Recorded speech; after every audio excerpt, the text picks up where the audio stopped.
420 plus 2 is equal to 842.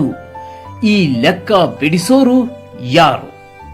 420 ಅಂದ್ರೆ ಇಬ್ಬರು 420 is equal to 840 plus 2 ಅಂದ್ರೆ ಪುರಸಭೆ ಆಡಳಿತ ಮತ್ತು ಜನಪ್ರತಿನಿಧಿ is equal to 842 ಅನ್ನೋದು ಈ ಲೆಕ್ಕ. ಈ 842 ಎಂಬುದು ಸಿಂದಗಿ ಪುರಸಭೆ ವ್ಯಾಪ್ತಿಗೆ ಸೇರಿದ ಆಸ್ತಿಯ ನಂಬರ್.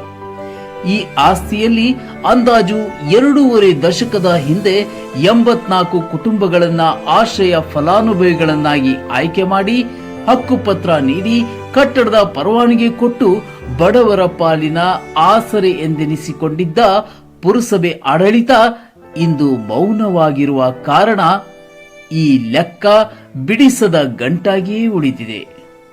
ಮತ್ತು ಯಾರು ಬಂದವರೆಲ್ಲ ಕಿತ್ತತೆ ಬರ್ತಾರ. ನಾವು ಬಡತನಕ ಹೊಲಕ್ಕೆ ಹೋಗ್ತೀವಿ ಮುಂಜಾನೆ ಎದ್ದೆದ್ದು, ಅಲ್ಲಿಂದ ಬರ್ನ ಬೋಡಿ ಜನ ಬರ್ತದ, ಅದು ಬರ್ತದ, 1000 ಕೊಡ್ರಿ 2000 ಕೊಡ್ರಿ ಅಂತಾರ. ನಮಗೆ ಭಾಳ ತೊಂದರೆ ನಡೆದದ್ರಿ. ಈ ಸಾರಿ ಮಾತ್ರ ಬಂದ್ರೆ ಇಸತ್ತೊಂದು ಸಾಯ್ತದ ಜನ ಇಲ್ಲಿ.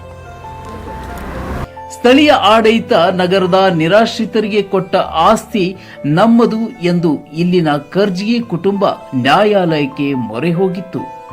ಈ ವೇಳೆ ಪುರಸಭೆಯ ಅಂದಿನ ಮುಖ್ಯಾಧಿಕಾರಿ ಆಡಳಿತ ವರ್ಗ ನ್ಯಾಯಾಲಯದ ನೋಟಿಸುಗಳಿಗೆ ತಲೆ ಬಿಸಿ ಮಾಡಿಕೊಳ್ಳದೆ ಆದದ್ದು ಆಗಲಿ ಎಂದು ಸುಖಾಸುಮ್ಮನೆ ಕುಳಿತ ಪರಿಣಾಮ ಇಂದು ಸ್ಥಳೀಯ ಜಿಲ್ಲಾ ಹೈಕೋರ್ಟ್, ಈಗ ಸುಪ್ರೀಂ ಕೋರ್ಟ್ ಅಲ್ಲಿನ ಕುಟುಂಬಗಳನ್ನ ತೆರವುಗೊಳಿಸುವಂತೆ ಸ್ಥಳೀಯ ನ್ಯಾಯಾಲಯಕ್ಕೆ ಸೂಚಿಸಿದೆ.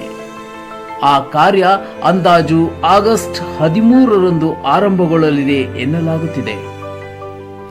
ಯಾರದ್ದು ಖಾಸಗಿ ಆಸ್ತಿ ಕೊಟ್ಟು ಕೈ ತೊಳೆದುಕೊಂಡ ಅಂದಿನ ಶಾಸಕರು ಪುರಸಭೆ ಆಡಳಿತಕ್ಕೆ ಹಿಡಿಶಾಪ ಹಾಕಿ ಇಂದು ಅದೇ ಪುರಸಭೆ ಎದುರು ಹಗಲು ರಾತ್ರಿ ಧರಣಿ ಕುಳಿತು ಕಣ್ಣೀರು ಹಾಕಿದ್ದಷ್ಟೇ ಲಾಭ. ಮೌನವಾಗಿ ಉಳಿದ ಪುರಸಭೆಯ ಅಧಿಕಾರದ ಅಸಹಾಯಕತೆ 842ರಲ್ಲಿ ನೆಲೆಯೂರಿದ್ದ ಕುಟುಂಬಗಳ ಕಣ್ಣೀರಿಗೆ ಕಥೆಯಾಗಿದೆ. 20-30 ವರ್ಷ ಆಗ್ಲಕ್ ಬತ್ತರಿ. ನಮ್ಮ ನೆಮ್ಮದಿಯಿಂದ ದುಡ್ಕೊಂಡು ತಿನ್ಲಕ್ಕೂ ಬಿಡುವಲ್ರು, ಈ ಕಡೆ ಸಾಯ್ಲಕ್ಕೂ ಬಿಡುವಲ್ರು. ನಾವು ಇದು ಎಲ್ಲ ಕಟ್ಕೊಂಡು ಎಲ್ಲಿ ಹೋಗಿ ಸಾಯನು ಹೇಳ್ರಿ, ನೀವು ಏನು ಪರಿಹಾರ ಕೊಡ್ತೀರಿ ಕೊಡ್ರಿ ನಮಗೆ. ನಾವು ಎಷ್ಟಾರ ಕಷ್ಟ ಸೋಸನಿಲ್ಲಿ ನಮ್ಮ ಮಕ್ಕಳಿಗೆ ನಮ್ಗೆ ಏನು ಭಾಳ ಹಿಂಗೆ ಮಾಯಿ ಮುಂದೆ ಕೆರೆಯಾಗ ನೋಡ್ರಿಪ್ಪ, ನಿಮ್ಮ ಕೈ ಕಾಲು ಬೀಳ್ತೀವಿ ನಾವು. ನಮಗೆ ಇಲ್ಲಿ ಹೇಳಂಗೆ ಮಾಡಬೇಡ್ರಿ. ನಾವು ಭಾಳ ಕಷ್ಟದಾಗಿದ್ದೀವಿ ರೀ. ನಾವು ದುಡಿದ್ರೆ ಊಟ ಮಾಡ್ತೀವಿ, ದುಡಿಲಿಕ್ಕೆ ನಾವು ಉಪವಾಸ ಬೀಳ್ತೀವಿ ನೋಡ್ರಿ. ಅಲ್ಲಿ 16 ಲಕ್ಷ ರೂಪಾಯಿ ಹಣ ಕಳೆದುಕೊಂಡು ಮನೆಗಳನ್ನ ನಿರ್ಮಿಸಿಕೊಂಡಿರುವ ಪುರಸಭೆ ಫಲಾನುಭವಿಗಳು ಕಳೆದ 2 ತಿಂಗಳಿಂದ ಕಣ್ಣೀರಲ್ಲಿ ಕೈ ತೊಳೆಯುತ್ತಿದ್ದಾರೆ.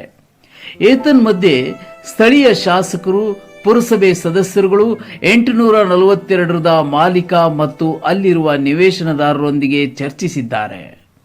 ಒಂದು ನಿವೇಶನಕ್ಕೆ 1 ಲಕ್ಷದ ಮಾತುಕತೆಯೂ ನಡೆದಿದೆ ಎಂದು ಹೇಳಲಾಗುತ್ತಿದ್ದು, ಎಲ್ಲವೂ ಒಂದು ಹಂತಕ್ಕೆ ಬಂತು ಎನ್ನುವಷ್ಟರಲ್ಲಿಯೇ ಮಧ್ಯಸ್ಥಿಕೆಗೆ ಮುಂದಾದವರು ಸುಯಿ ಎಂಬ ಗಾಳಿಯಂತೆ ಆಗಾಗ ಎದುರು ಬಂದಂತೆ ಮಾಡಿ ಮತ್ತೆ ಮಾಯವಾಗುತ್ತಿರುವುದು ಅಲ್ಲಿನ ಕುಟುಂಬಸ್ಥರಿಗೆ ಯಾರ ಬಳಿ ಅಳಲು ತೋಡಿಕೊಳ್ಳಬೇಕು ಎಂಬುದೇ ತೋಚುತ್ತಿಲ್ಲದೆ ಬೀದಿಗೆ ಬೀಳುವ ಪರಿಸ್ಥಿತಿ ಎದುರಾಗಿದೆ.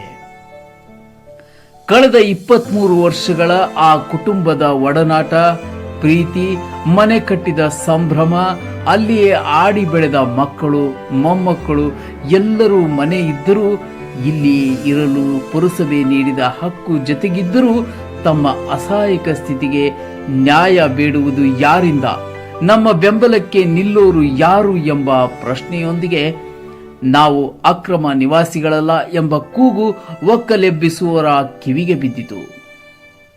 ನಮ್ಮ ಕುಟುಂಬದ ಕನಸು ನನಸಾದೀತು ಎಂಬ ಆ 84 ಕುಟುಂಬಗಳು ನಿರೀಕ್ಷೆಯಲ್ಲಿಯೇ ಹಗಲು ರಾತ್ರಿ ಕೈಕಟ್ಟಿಕೊಂಡು ಕುಳಿತು ಬಿಟ್ಟಿವೆ. 420 plus 2 is equal to 842. ಇದು ಬರೀ ಕೂಡಿಸುವ ಲೆಕ್ಕವಲ್ಲ, 23 ವರ್ಷದ ಬದುಕುಗಳನ್ನ ಭವಿಷ್ಯಕ್ಕೆ ಗುಡಿಸುವುದೂ ಹೌದು. ಏನಂತೀರಾ?